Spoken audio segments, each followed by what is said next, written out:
జై శ్రీరామ్. అందరికీ నమస్కారం. వెల్కమ్ టు న్యూస్ అఖండ. నేను మీ కస్తూరి శ్రీధర్. మిత్రులారా, మన దేశ జాతీయ భావాన్ని, మన ఆత్మగౌరవాన్ని మరింత పెంచే విధంగా మన మోడీ ప్రభుత్వం ఒక పెద్ద అడుగైతే వేసింది.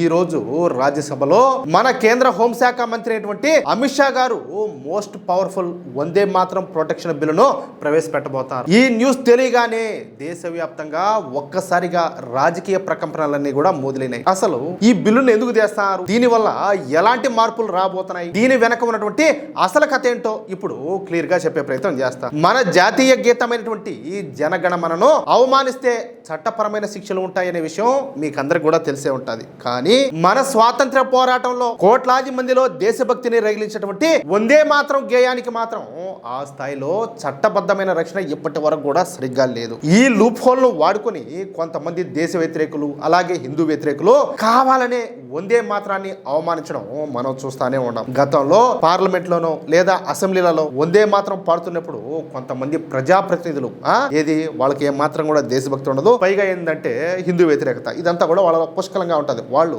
కనీసం లేచి కూడా నిలబడకుండా గౌరవహీనంగా ప్రవర్తించడం, సభ నుంచి బయటికి వెళ్ళిపోవడం, ఇలాంటి సంఘటనలు చాలానే జరిగినాయి. ఇలాంటి చర్యలకు ఇకపైన శాశ్వతంగా అడ్డుకట్ట వేయడమే ఈ కొత్త బిల్లు యొక్క ముఖ్య ఉద్దేశం. దీని వెనుకున్నటువంటి చరిత్రను మన గనక ఒకసారి గమనిస్తే 1870వ దశాబ్దంలో బంకిం చంద్ర చటర్జీ గారు రాసినటువంటి ఈ వందే మాత్రం కేవలం ఒక పాట కాదు, అది ఈ బ్రిటిష్ పాలనకు వ్యతిరేకంగా మన స్వాతంత్ర్య సమరయోధులందరినీ కూడా ఏకం చేసినటువంటి ఒక గొప్ప మంత్రం. 1896లో జరిగినటువంటి కలకత్తా కాంగ్రెస్ సదస్సులో, కాంగ్రెస్ అంటే ఇప్పుడు కాంగ్రెస్ అనుకుంటారేమో, ఇది కాదు, రవీంద్రనాథ్ ఠాగూర్ గారు ఈ పాటను స్వయంగా పాడినారు. ఆ తర్వాత మన భగత్ సింగ్ కావచ్చు, చంద్రశేఖర్ ఆజాద్ గారు, సుభాష్ చంద్రబోస్ గారు, అల్లూరి సీతారామరాజు లాంటి ఎంతో మంది మహానుభావులు బ్రిటిష్ వాళ్ళ లాఠీ దెబ్బలకు, తుపాకీ గుళ్లకు ఎదురుటి నిలబడి వందే మాత్రం అంటూ దేశం కోసం ప్రాణాలు అర్పించారు. జాతీయ జెండాతో పాటు ఈ గేయం కూడా మన దేశ సార్వభౌమాధికారానికి ఒక ప్రతీకగా నిలబడింది. అయితే స్వాతంత్రం వచ్చిన తర్వాత కొన్ని రాజకీయ పార్టీలు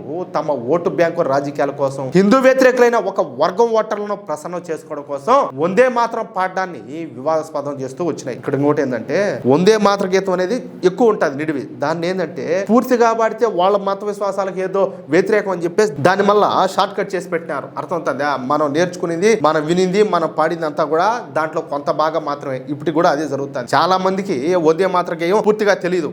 ఇది తమ విశ్వాసాలకు వ్యతిరేకం అంటూ కొంతమంది ఏకంగా కోర్టులు కూడా పోయినారు. కానీ బాధ్యత కలిగినటువంటి పౌరులుగా దేశ జాతీయ గేయాన్ని గౌరవించడం అందరి ప్రాథమిక విధి అని చెప్పేసి జాతీయవాదులంతా కూడా ఎప్పటి నుంచో గట్టిగా డిమాండ్ చేస్తారు. జాతీయ గీతంతో పాటు జాతీయ గేయానికి కూడా సమానమైన హోదా, గౌరవం ఇవ్వాలని చెప్పేసి సుప్రీంకోర్టులో కూడా గతంలో చాలా వరకు పిటిషన్లన్నీ కూడా దాఖలైనాయి. ఇప్పుడు మన మోడీ ప్రభుత్వం తీసుకువస్తున్నటువంటి ఈ వందే మాత్రం ప్రొటెక్షన్ బిల్లు ద్వారా ఈ గేయాన్ని ఉద్దేశపూర్వకంగా అవమానించినా, లేదా బహిరంగ ప్రదేశాల్లో దీన్ని పాడకుండా అడ్డుకున్నా, లేదా కించపరిచే విధంగా మాట్లాడినా అది చట్ట ప్రకారం నేరంగా పరిగణించబడుతుంది. అంతేకాకుండా మనం వందే మాత్ర గేయాన్ని అవమానించే వారికి కఠినమైనటువంటి జరిమానాలతో పాటు జైలు శిక్ష విధించే విధంగా చట్టంలో నిబంధనలు అయితే మారుస్తారు.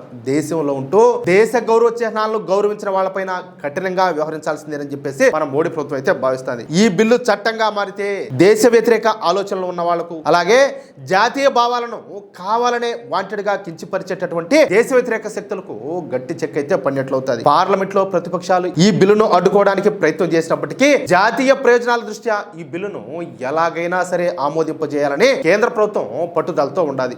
ఇప్పుడు ఈ బిల్లు చట్టసభల్లో ఎలాంటి చర్చకు దారి తీస్తుందో చూడాలా. ఏదేమైనా సరే ఈ బిల్లును అయితే పాస్ చేసి చూపిస్తారు. ఆ నమ్మకం నాకు ఉండాలి. మీకు ఉండదా? ఈ న్యూస్ కనుక మీకు నచ్చినట్లయితే ఖచ్చితంగా ఈ వీడియోని లైక్ చేసి మీ మిత్రులకు, అలాగే మీరు ఉన్నటువంటి వాట్సాప్ గ్రూప్ లోనూ షేర్ చేయండి. ఈ వీడియో పైన, ఈ వందే మాత్ర గేయానికి సంబంధించినటువంటి మన మోడీ ప్రభుత్వం తీసుకురావాలనుకుంటున్న ఈ చట్టం పైన మీ అభిప్రాయం ఏంటో ఖచ్చితంగా కామెంట్ చేయండి. అలాగే ఖచ్చితంగా వందే మాత్రం అని చెప్పేసి కామెంట్ చేయండి. అలాగే ఇంతవరకు మీరు గనక మన ఛానల్ ను సబ్స్క్రైబ్ చేసుకున్నట్లయితే ప్రతి ఒక్కరు కూడా మన ఛానల్ ను సబ్స్క్రైబ్ చేసుకోండి, సపోర్ట్ చేయండి ప్లీజ్. జై శ్రీరామ్, జై హింద్, భారత్ మాతాకి జై.